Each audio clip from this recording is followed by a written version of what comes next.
Kanaos, ayun, matang gagawin ngayon ay for today's video ay gagawa tayo ng daing na bangus. Ano ba yan? Para siya, hindi siya bangus pero yung itsura niya para talagang bangus.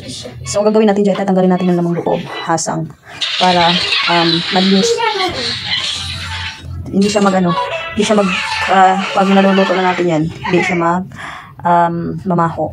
Ibig sabihin, pag nagluto, pag nagdaing ka, hindi pwede na yung hugasan mo lang, tas ditsuan mo ng asin o tsaka bitchin. So yun, bago mo siya lagyan ng asin at tsaka bitchin, itatulo mo muna siguro mga 10 minutes para matanggal talaga yung tubig.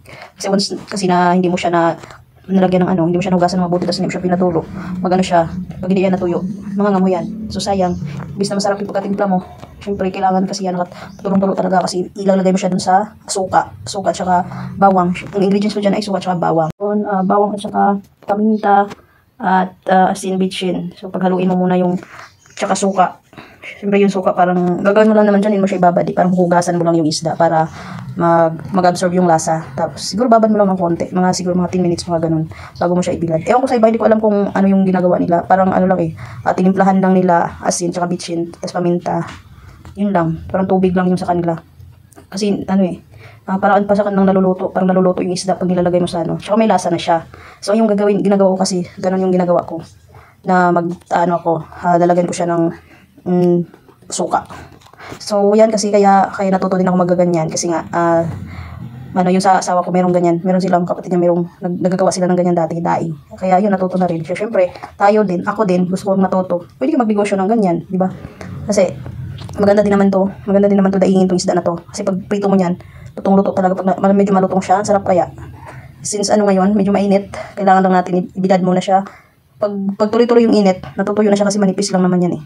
So, ayun, ang ating gagawin kaya busy sinday lang yung paalis-alis. Kasi habang nagpiprito ako, din ako nagdadaing. Para katapos ng prito ko, matatapos na rin yung daing ko.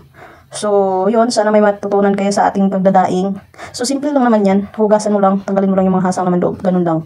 So, hugasan lang. Yun nga lang.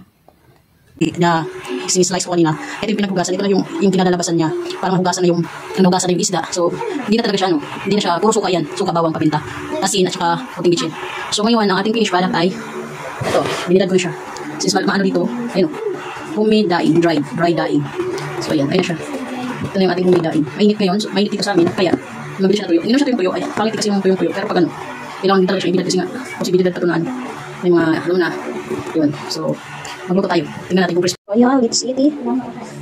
Tingnan nyo, yan. The fried daing.